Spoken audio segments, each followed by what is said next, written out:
Halo teman-teman, aku baru sampai kantor ya teman-teman ya. Selamat datang kembali ya di channel aku ya, Grand Monolog. Maaf teman-teman agak berantakan ya, karena aku agak capek gitu ya. Jadi aku tadi agak buru-buru ya, di jalan tuh bener-bener parah deh, jalanan hari ini agak parah ya. Jadi aku udah sampai kantor agak pagian, naik buru-buru. Aku memang udah ada rencana gitu ya, mau bikin satu video monolog ya sebelum orang lain pada mulai kerja ya, pada mulai datang gitu ya. Jadi di kantor masih sepi ya teman-teman ya. Jadi aku langsung bikin satu video monolog ya. Jadinya teman-teman kabarnya gimana? Semoga semua sehat, baik, lancar-lancar ya teman-teman ya. Iya, jadi gini teman-teman. Kemarin ya, ini baru kemarin malam nih ya. Kemarin malam ini aku ada ketemu ya, reuni, bukan reuni lah ya, maksudnya reuni kecil lah gitu ya. Teman-teman waktu aku SMA gitu ya. Jadi mereka ada teman baik aku yang tahu juga aku seorang indigo ya, tapi cuma ada satu ya. Nah, dia ada nanya kepada aku gitu ya. Dia nanya seperti ini, kira-kira pertanyaannya seperti ini gitu ya. Kenapa sih orang-orangnya kalau kayak dia main ilmu hitam atau apa gitu ya, dia tuh katanya meninggalnya agak susah atau apa, itu bener gak gitu. Nah, itu aku mau jawab gini teman-teman. Kalau aku jawab ya, jujur aja teman-teman ya, ini semua hanya berdasarkan keyakinan aku gitu ya. Jadi aku yakin nih jawaban aku ini benar gitu ya. Tapi jujur aja ya, aku tidak begitu, sebentar aku sambil pikir ya teman-teman ya. Aku tidak begitu ada pengalaman mengenai orang yang kena ilmu hitam, atau mungkin dia bermain atau berteman atau bersekutu dengan makhluk halus atau apa gitu ya. Aku jujur aja secara pengalaman aku tidak begitu banyak lah ya, juga penglihatan juga tidak begitu banyak. Tapi nggak tahu, aku sebagai seorang indigo punya keyakinan gitu ya, punya keyakinan yang aku yakinin ini benar. Tapi aku disclaimer ya teman-teman ya, ini benar-benar tidak berdasarkan penglihatan dan tidak berdasarkan pengalaman aku ya. Jadi ini berdasarkan keyakinan aku gitu ya teman-teman ya, dari korelasi atau hubungan kemungkinan, maksudnya kenyataan lain yang aku dapat gitu di luar yang ini. Jadi aku coba sambung-sambungin, kira-kira harusnya begini, harusnya begitu gitu ya. Tapi aku tetap disclaimer ya teman-teman ya. Jadi gini teman-teman, orang yang bersekutu dengan hantu atau dia punya ilmu hitam ya, atau dia intinya dia bermain dengan jin atau hantu lah segala macam ya, itu udah pasti take and give gitu teman-teman. Pasti ada yang dikorbankan, ada syaratnya gitu loh. Jadi nggak mungkin gitu dapat cuma-cuma gitu atau apa gitu. Nggak, pasti ada syaratnya. Syarat itu tuh macam-macam gitu ya, bisa ada pengorbanan apa gitu atau apalah gitu. Intinya ada syaratnya gitu teman-teman.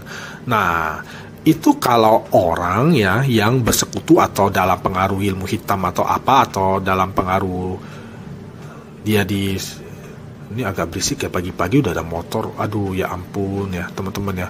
Semoga nggak begitu mengganggu ya teman-teman ya. Waduh gawat ini teman-teman. Ya, jadinya mereka itu ada namanya kayak utang ya. Utang kayak, maksudnya kayak ada perjanjian lah, ada perjanjian piutang mungkin ya dengan makhluk halus gitu ya, atau jin begitu ya. Nah, itu mereka sebenarnya kalau menurut pandangan aku ya, keyakinan aku, itu mereka meninggalnya biasa aja, kayak manusia biasa gitu, meninggal aja gitu kalau memang mau meninggal. Cuma masalahnya ketika dia meninggal itu dia kan menjadi arwah kan.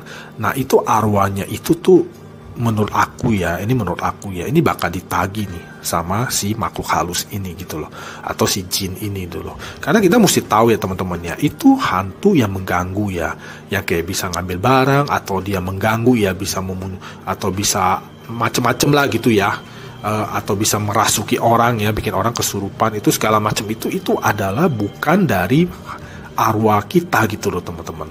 Jadi arwah manusia yang meninggal itu dia netral, dia nggak bisa ngapa-ngapain teman-teman. Jadi yang melakukan itu semua, aktivitas mistis itu semua, itu dilakukan oleh hantu atau jin atau siluman yang lain-lain. Nah, itu aku nggak tahu asalnya dari mana, dan mereka udah ada aja gitu.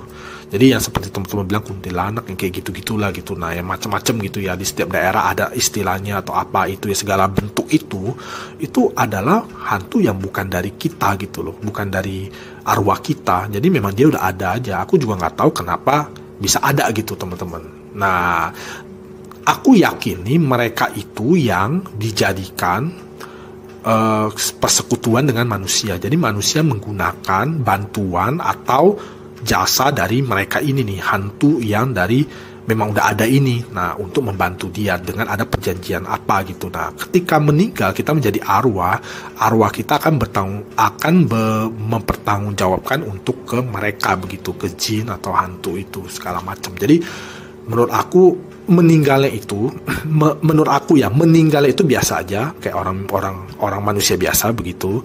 Tapi nanti ketika dia meninggal kan menjadi arwah kan. Nah, arwahnya ini yang mungkin agak susah gitu. Bisa-bisa dia ketarik, disandera atau ditarik oleh si makhluk halus atau jin atau yang lainnya itu gitu loh. Ya, itu keyakinan aku seperti itu, teman-teman. Jadi makanya aku bilang teman-teman jangan pernah melakukan persekutuan dengan hantu atau jin gitu, kayak mungkin persugihan atau apa gitu ya, dan lain-lain gitu ya. Kalau memang teman-teman yakini itu, teman-teman bermain gitu ya. Jadi kalau memang udah terlanjur, pastikan sebelum meninggal teman-teman sudah selesaikan ya perjanjiannya itu, persekutuannya itu udah diselesaikan, udah bertobat, kira-kira seperti itu gitu loh. Jadi jangan sambil jalan terus meninggal. Nah, itu nanti waktu menjadi arwah itu akan bermasalah. Menurut aku seperti itu, teman-teman. Tapi itu semua berdasarkan keyakinan aku sebagai seorang indigo gitu ya, teman-teman ya. Ya, itu yang aku mau jawab, teman-teman, dari pertanyaan teman baik aku ini gitu loh. Aku udah jelasin ke dia juga gitu, tapi dia ya kayak bingung-bingung juga gitu kan. Nggak apa-apa, memang ini agak aneh gitu kan, tapi ini aku juga nggak tahu ini benar atau enggak. Cuma aku yakini sesuai keyakinan aku ini benar gitu ya, tapi tidak melalui pengalaman dan penglihatan aku ya, teman-teman ya, karena aku tidak begitu mengalami ya. Tapi nggak tahu, aku merasakan pertalian dengan masalah-masalah lain, hal-hal lain. Aku coba hubungin segala macam gitu ya, tapi aku merasa keyakinan aku mengatakan seperti yang tadi aku ceritakan gitu, teman-teman. Ya paling gitu aja lah, teman-teman, untuk video kali ini gitu. Aku mau siap-siap mau kerja juga, mau ke toilet dulu lah aku. Iya, terima kasih ya teman-teman ya udah sempetin waktu sebentar untuk menonton video monolog ini. Kita sampai ketemu lagi di video aku yang lain ya. Terima kasih teman-teman, sampai jumpa lagi.